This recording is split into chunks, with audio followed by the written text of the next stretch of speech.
So last topic of the chapter and the last topic of book हम discuss करेंगे immunity.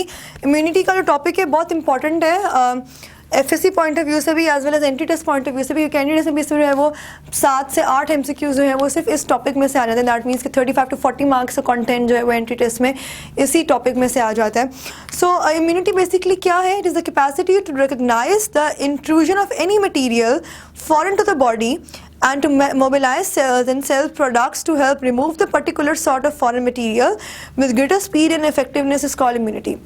Simple सी चीज़ है, अगर बाहर से कोई फॉरेन मटेरियल, कोई foreign particle that is harmful to the body, वो बॉडी के अंदर इन्वेड कर या बॉडी के अंदर एंटर होता है तो body cells specifically white blood cells, lymphocyte, macrophages वगैरह उसके खिलाफ एक्टिव हो जाते हैं और एंटीबॉडीज़ प्रोड्यूस करते हैं।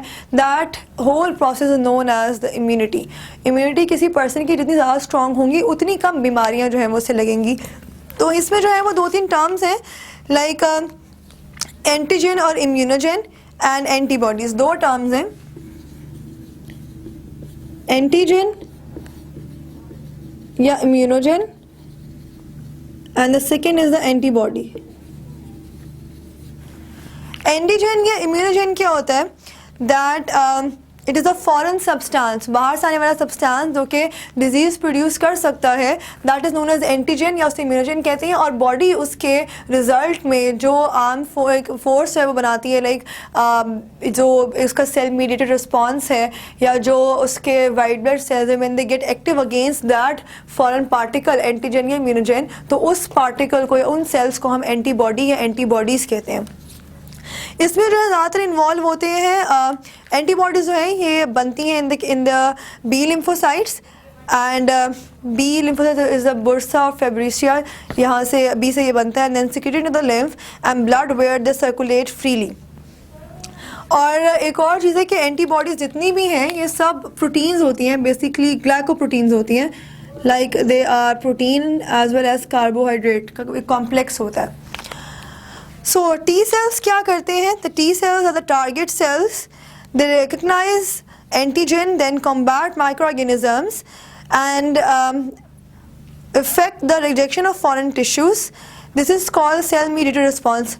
फॉरेन टिश्यूज़ की रिजेक्शन का मतलब ये है कि जब ट्रांसप्लांट होता है, लाइक किडनी ट्रांसप्लांट हो रहा है या लिवर ट्रांसप्लांट हो रहा है, तो चूंकि वहाँ पे पूरा एक पार्टिकल नहीं बल्कि पूरे का पूरा ऑर्गन बाहर से आता है, बाहर और बॉडी के अंदर अटैच किया रहता है, तो obviously in that case also T cells जो है वो उसको फॉरेन पार्टिकल समझ कर ही उसके ऊपर अटैक करते हैं, उसको डिस्ट्रॉय करने की कोशिश करते हैं। दैट इज़ द रीज़न कि हम ऐसे पेशेंट्स को इम्यूनोसप्रेसेंट्स दे देते हैं, जैसे साइक्लोस्पोरिन वगैरह आ जाती है, ताकि उनकी बॉडी की जो इम्यूनिटी है वो उस पर्टिकुलर ऑर्गन के खिलाफ जो है वो अपनी फोर्स ना बनाए। और with the passage of time Aahista Aahista body को उस ऑर्गन की आदत हो जाती है, फिर जो है वो जो इम्यूनिटी का इफेक्ट होता है वो उस ऑर्गन के लिए भी कम हो जाता है। अच्छा, फिर इसमें जो है वो 2-3 terms like cell mediated response. ये सेल मीडिएटेड रिस्पांस था जो मैंने अभी बताया कि टी सेल्स जो है वो टारगेट करती है। And the second is the humoral immune response. If B cell recognise antigen and form plasma cell clone, वो उसी का प्लाज्मा सेल क्लोन बना देते हैं।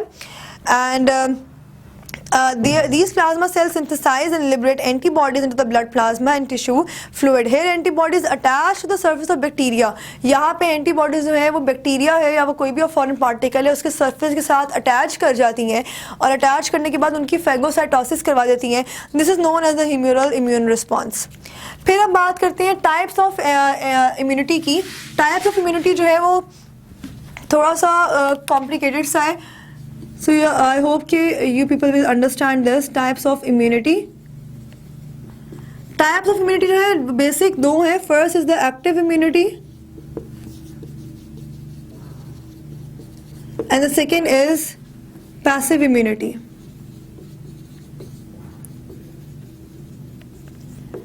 अच्छा, एक्टिव इम्यूनिटी क्या होती है कि बॉडी के अंदर बॉडी को खुद एक्सपोजर होता है फॉरेन पार्टिकल से, और उस फॉरेन पार्टिकल के रिजल्ट में जब बॉडी एक दफ़ा उससे इंट्रोडक्शन उसका हो जाता है, नेक्स्ट टाइम वही पार्टिकल अगर अटैक करेगा तो बॉडी उसके खिलाफ तैयार होती है ऑलरेडी और अब उसको डिजीज़ प्रोड्यूस नहीं करने देगी।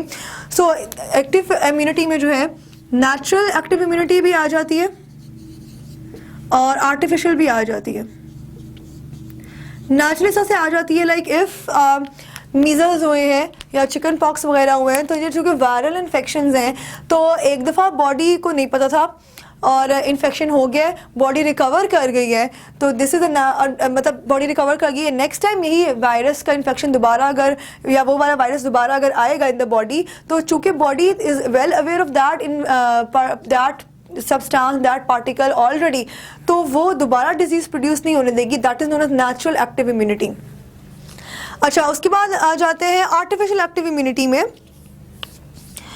आर्टिफिशियल एक्टिव इम्यूनिटी में ये होता है कि हम खुद जो है वो वैक्सीनेशन करते हैं। वैसे बेसिकली आर्टिफिशियल में जो है वो वैक्सीनेशन ही होता है। यहाँ पे जो है आप नेचुरल ले सकते हैं, पर्सन बिकम्स इल,